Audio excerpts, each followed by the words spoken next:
Hi, Raymond Moran with the V20, here today with PJ Patel, co-CEO of Valuation Research Corporation, one of the leading members of the Valuation Research Group, their global affiliate, which includes RBSA in India. PJ, for the audience, they might not know as much yet about VRG. Would you mind giving us an overview of them? Yeah, thanks, Ray, and pleasure to be here.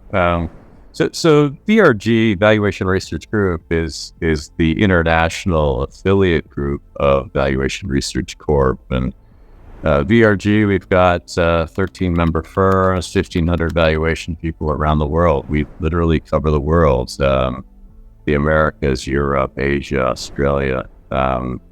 And as you know, today, the world is converging. There's lots of valuation needs that cross borders, cross continents, and so VRG allows us to effectively provide services to our clients.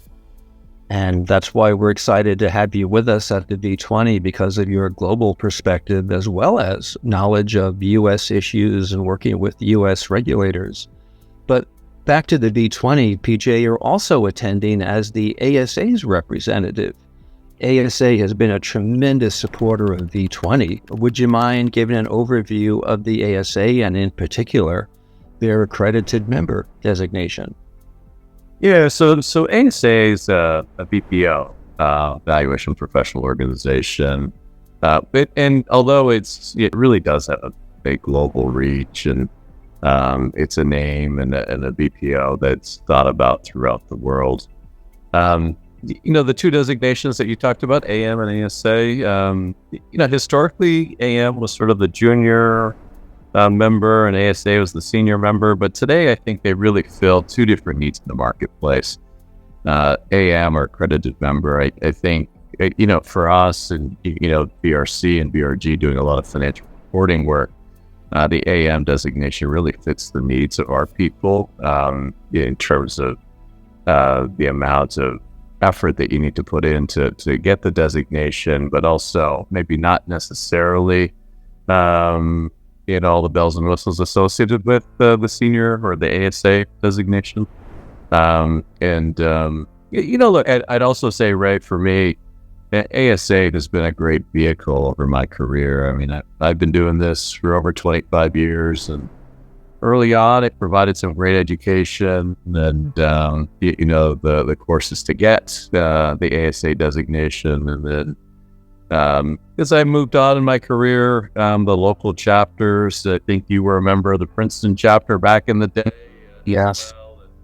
I presented there and sort of got the reps, I would say, to then take on, presenting at bigger conferences. And today, look, I still am active. I'll be at the international conference in New Orleans in a few weeks and part of the BBC and the network that you have there, and also the ability to give back to the profession. And that's a big part of it as well. So for me, it's really been a phenomenal vehicle over my career to support me with whatever I needed, whether it's education, networking, giving back today. It's just, it's been great.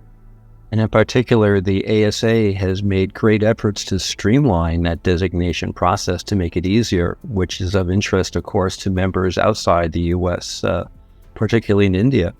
But I just, I'll just add on that, Ray. I mean, I think, look, there's a lot of different valuation purposes for different valuations that we all do. And so I think ASA has adapted to that. And it's a difficult designation to get. And there is a lot of rigor involved in that. But at the same time, the market, sort of dictates, what's required there as well. Exactly. And PJ, you're also chair of the Appraisal Issues Task Force, which has become very active in the sense of working with key U.S. regulators like the FASB, SEC, and others, and particularly with leading members of the valuation profession in the U.S. it might not be as well known outside the US. Can you give us a bit of an overview of the AITF? Yeah, so the AITF was started by my late colleague Al King over 20 years ago. And really it was at the request of the FASB and the SEC to say, okay, get a bunch of the valuation people in the room together and you guys figure out how to solve valuation issues together collaboratively. Of course, the group has evolved over time. I've been chairing the group for about 10 years, and my thought process is just get all the stakeholders in the room together and let's discuss the issues. So as you pointed out, the FASB, the SEC, the PCOB, CFA Institute, IBSC, they're all active, as well as, probably, at any given meeting, anywhere from 50 to 100 valuation people from not only the US, but other parts of the world that join. And, again, we just try to bring out the issues. Let's talk about them. It's a roundtable, relatively informal format. I'd like to think that as a result of that, we're able to flush out some of the issues that surround valuation for financial reporting. That's really what we're trying to do. I agree. I think communication with the regulators has really made for better valuation reports and an easier process for everybody, as well as for investors. PJ, my favorite question has become asking people that we talk to when they first heard about some of the ambitious goals of the V20. What was your first reaction to it? Yeah, very intrigued, Ray. I mean, it's, look, there's a number of elements to this. I mean, first of all, the attachment to the G20 and having this meeting shortly thereafter is interesting.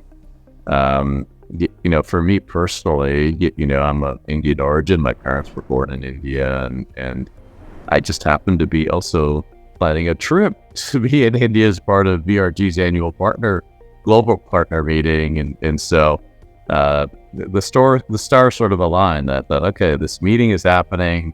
I'm going to be in India. It would be great to be able to connect with the participants there. So very interesting, and I'm looking forward to meeting a lot of the people there and the attendees, the panelists, and that sort.